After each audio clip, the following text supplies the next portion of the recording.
va-t-il? Très bien. Tant mieux. Pas trop bien. On va parler maturité, expérience, travail aujourd'hui. Vraiment effectivement. Maturité, expérience, travail. Un attaquant de l'Olympique de Marseille qui a de très bons résultats depuis qu'il est arrivé, depuis qu'il est revenu. Je parle évidemment de Pierre-Emerick Aubameyang. C'est le pourquoi du jour. Pourquoi cet homme-là est la recrue de l'année? Regardez comme il l'a dessiné, Baptiste Botti. C'est magnifique. Alors, on a quand même pu être un peu circonspect à son arrivée avec son retour. C'est vrai qu'on aurait pu, mais Pablo Longoria a très bien expliqué le contexte de son arrivée dans un podcast récemment. It is a strategic conversation we had during this summer with Aubameyang.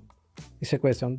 Do you prefer to invest, I don't know, 50 million euros, 15 or 20 million euros in capex for a 23 years old striker? Or do you prefer to have Aubameyang with his level for free? Et c'est vrai que même à 36 ans, quand il arrive à Marseille cet été, il a des stats quand même assez régulières. 2023-2024, il y a 2 ans à l'Olympique de Marseille, il fait une saison 51 matchs, 30 buts, donc la régularité, elle est là. Et puis en Arabie Saoudite, l'an dernier, oui, c'est l'Arabie Saoudite, mais 36 matchs, 21 buts, c'est des stats qui sont quand même très intéressantes. Alors cette saison sur le terrain, ça donne quoi, Aubameyang? C'est tout aussi intéressant. C'est 8 matchs pour Aubameyang, 4 buts, 4 passes décisives. Ça, c'est toute compétition confondue. On va dire qu'on l'attendait pas forcément numéro 1. Et du coup, ça ravit les supporters rencontrés par Candice Roland et Louis Fabre aujourd'hui dans les rues de Lisbonne. Il est efficace. Ça fait longtemps qu'on n'a pas eu d'attaquant comme lui à l'OM. Donc voilà, on sait qu'avec lui, on peut une demi-occasion, ça peut se transformer en but assez rapidement. Un très grand attaquant. La combativité qu'il met à chaque match, c'est impressionnant. Il a une balle dans la surface, il y a un grand pourcent de chances que ça finisse en but. On a envie d'aimer un joueur comme ça et il représente parfaitement le club. Il représente parfaitement Marseille, que ce soit dans la combativité, dans le jeu, dans le soutien qu'il a envers les coéquipiers, c'est impressionnant. Alors il a beaucoup de qualités. Nos envoyés spéciaux qui ont très bien travaillé aujourd'hui, ils ont arpenté les rues de Lisbonne à la recherche de journalistes suivant l'actualité du club marseillais. Ils leur ont demandé notamment ce qui les impressionne chez Aubameyang et les journalistes avaient plein de choses à dire. Ce qui m'impressionne, c'est sa régularité.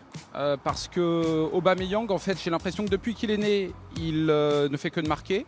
Il sera à la retraite, il continuera de marquer. C'est un booster, c'est un facilitateur, c'est un exemple. 60 matchs, 50 fois décisifs, entre les buts et les passes décisives. C'est juste colossal. On a envie aussi de se remettre en question.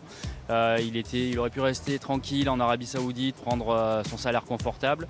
Mais Aubameyang, c'est Aubameyang, quoi. Efficace, crédible, le sourire.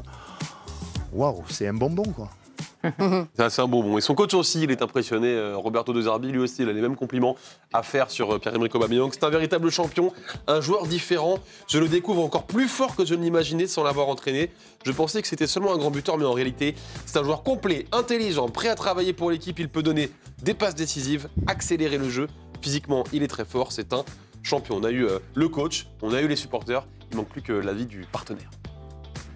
Falar do Alba é excepcional, cara muito experiente por tudo que ele passou e fez história em outros clubes, né? Acho que é cara bastante experiente, eu aprendo cada dia com ele, então acho que isso é importante para mim também, para os jovens também que estão subindo agora profissional, como o Robinho Vaz, rever o que ele fez, né? E que a gente possa seguir o mesmo espaço dele, que a gente possa fazer história como ele fez.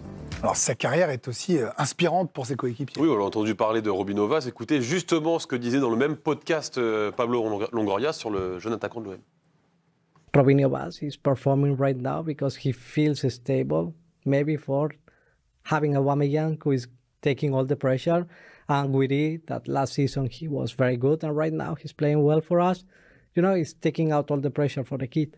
Et oui, mais les petits jeunes, ils peuvent s'inspirer de la carrière d'Aubameyang, parce que c'est quoi en carrière Pierre-Emerick Aubameyang, le Gabonais, il a des stades de fou tout simplement, il a des clubs de fou aussi, on a du Arsenal, du Dortmund, du Chelsea, du Saint-Étienne, du Marseille évidemment, la sélection gabonaise, 782 matchs, 398 buts. Et comment on arrive à ça à votre avis? Ça ne doit rien au hasard. Il est très très fin Aubameyang. On le répète, il a 36 ans, alors il a peut-être les gènes aussi de son papa, ancien footballeur professionnel, donc ça joue. Tout le monde à la commanderie s'accorde à dire qu'il est exemplaire dans cette préparation invisible, que ce soit l'hygiène, l'alimentation. Je crois bien qu'il carbure à l'eau et au dodo. il ne laisse rien au hasard au niveau de la récupération. Il avait fait, quand il était à son premier passage à Marseille, il avait fait installer un grand caisson chez lui pour pouvoir favoriser la récupération.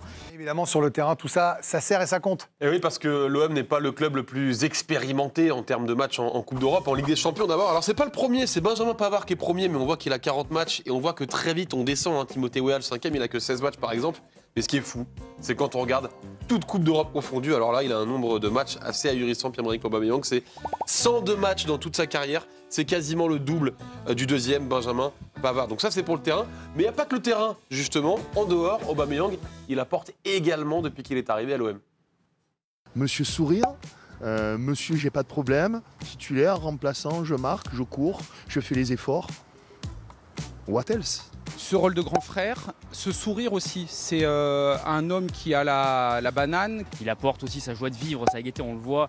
Il n'arrête pas de chambrer les uns et les autres. Je suis Robin Ovaz, je bois du petit lait en regardant Aubameyang qui est l'avant-centre, je dirais quasiment numéro 1 de l'Olympique de Marseille de ces 10 dernières années. Et la preuve que c'est un sourire, Tony Molina, il a voulu justement s'en assurer, il est allé enquêter sur le Snapchat d'Aubameyang. Wallah, c'est pas moi. Comment il s'appelait ce joueur-là? Mais c'est pas mon corps. C'est pas moi. Oh, Ruffier. Oh, la rue. Oh, les bâtards, ils sont en train de lui faire une coupe. Oh, les bâtards. Oh, les bâtards. Ah là là, comment t'es mignon, t'es mal le sourire. Là, ils n'ont pas signé un joueur, ils ont signé une mentalité, un état d'esprit, une expérience et évidemment un sourire. C'est pour ça que c'est la recrue de l'année Aubameyang. Voilà, merci mon cher Adrien. Dans un groupe, Benoît, ça compte un leader qui est à la fois excellent sur le terrain et qui en plus fait bien vivre le groupe à l'extérieur, mais sans être, vous voyez, avec des mots galvanisants en permanence, juste parce qu'il est bien dans sa peau. Non, en fait, on ne peut que le suivre. Déjà, un cadre de l'équipe, lorsqu'il est exemplaire sur le terrain, que ce soit en match, à l'entraînement, mais même dans le vestiaire. Voilà, quand tu partages des choses avec tes partenaires, que tu es juste, que tu rigoles avec eux, que tu parles avec tout le monde, déjà, oui, forcément, tu as envie de le suivre, le mec. Donc c'est hyper important, forcément, pour un vestiaire. Mais moi, je suis très admiratif de sa carrière, parce que partout où il est allé, il se donne toujours à fond. Voilà, qu'il joue, qu'il ne joue pas, il fait marquer les autres, c'est un vrai buteur.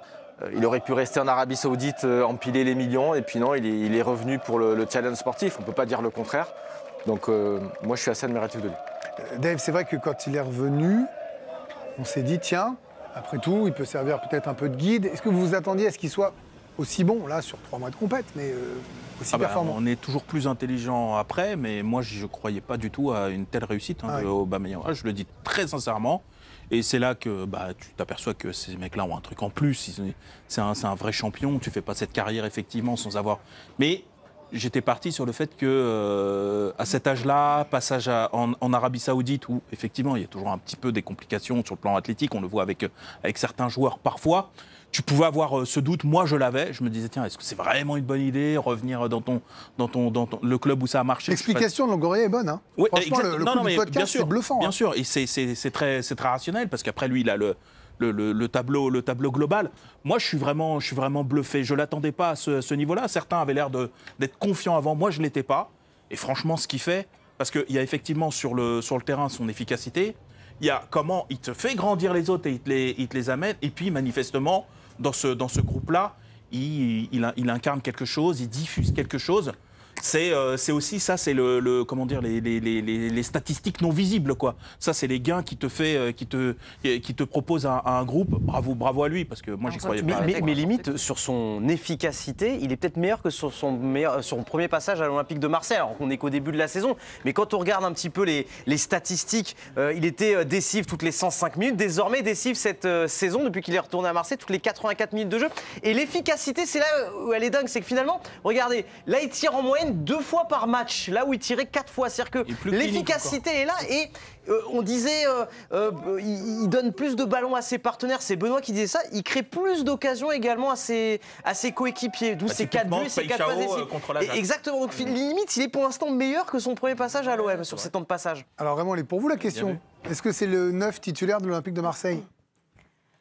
Ou est-ce que il est là pour accompagner? Moi, je sais pas, Il est sur la déjà, durée. ce soir, c'est lui le titulaire apparemment. Donc déjà, dans un match important, c'est un signe. Il l'a pas mis dans un match bidon, c'est un match qui compte et il a un avant-centre et c'est lui qui joue. Donc on peut se dire qu'il compte sur lui et que toute l'équipe. Il a quand même un âge avancé pour un footballeur, quand bien même il s'entretient bien. C'est quelqu'un qui a beaucoup joué de sa rapidité et je le trouve encore hyper véloce. Non, il n'a pas que la rapidité parce qu'il suffit pas de courir vite. Technique, hein, non, il suffit pas de courir vite. Il faut courir au bon endroit, au bon moment. Il faut être capable d'anticiper. C'est pas juste courir vite. Sinon, on aurait des athlètes qui joueraient au foot. Donc c'est pas ça. Donc il a quelque chose en plus. Et à 36 ans, ce vécu, cette expérience, cette connaissance des situations, il l'a. Et il peut amener ça. Je comprends la question de Greg dans le sens où ce type de profil très sur ses belles années, enfin, sur son prime, dire très attaquant de profondeur avec une vélocité, mais alors, à un moment je pense que ça devait être le joueur le plus rapide d'Europe, enfin, c'était dingo. Et on a toujours l'impression que le temps va avoir plus d'effet sur des joueurs comme ça que sur des Robert Lewandowski et des choses comme ça. Et or tu t'aperçois qu'il n'a pas tant perdu de vélocité que ça et qu'effectivement il a dû, et là je te rejoins, se bonifier aussi dans la compréhension du jeu, l'intelligence, être encore plus fin dans son déplacement, dans son placement. Mais moi, franchement, je suis épaté que ce profil-là, quand tu l'as connu dans ses premières années, où il était vraiment je schématise, mais un peu un tout droit, qui n'était pas forcément hyper fin avec les pieds, si on m'avait dit qu'à 36 ans, il serait à ce niveau-là et qu'il aurait fait cette carrière, franchement, j'aurais jamais cru. Et il est surtout très bien accompagné parce qu'il a beau avoir cette carrière-là, il a beau avoir 36 ans, il a beau avoir connu une dizaine de clubs, c'est toujours son papa, Pierre Aubame, comme il se fait appeler, qui le conseille. C'est son premier conseiller, c'est son père qui l'avait encouragé de rejoindre l'Olympique de Marseille lors de son premier passage.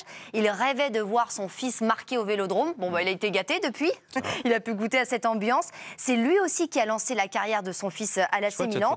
Et aujourd'hui, il voit son fils de 36 ans au top et épanoui. Ça peut être aussi l'une des explications. Mais bien sûr, vous avez raison. C'était une des questions que je voulais poser à Émilie. Il a voulu aussi revenir à l'OM.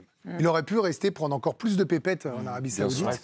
Il a fait un choix de revenir pour être heureux. Enfin, moi, je le dis comme ça. Il l'a d'ailleurs plus ou moins dit dans ces mots-là, à l'adjectif pas forcément près. Mais ça compte, ça, quand même, en termes de motivation, de vouloir absolument rejoindre un club. Déjà, il rejoint avec le cœur, alors que ça peut être risqué. Mais on sait aussi que rejoindre Marseille, il y est déjà passé, il connaît la maison, donc il en connaît aussi potentiellement les risques et l'environnement, parce que quand ça ne va pas bien, ça peut très vite s'enflammer. En plus de ça, lui, il revient à 36 ans avec une vraie quête, parce que là, on parle et effectivement, on est beaucoup plus serein parce qu'on est au mois d'octobre. En début de saison, tu ne sais pas ce que l'OM va donner, tu ne sais pas ce que toutes ces nouvelles recrues, est-ce que la maillot, elle va marcher.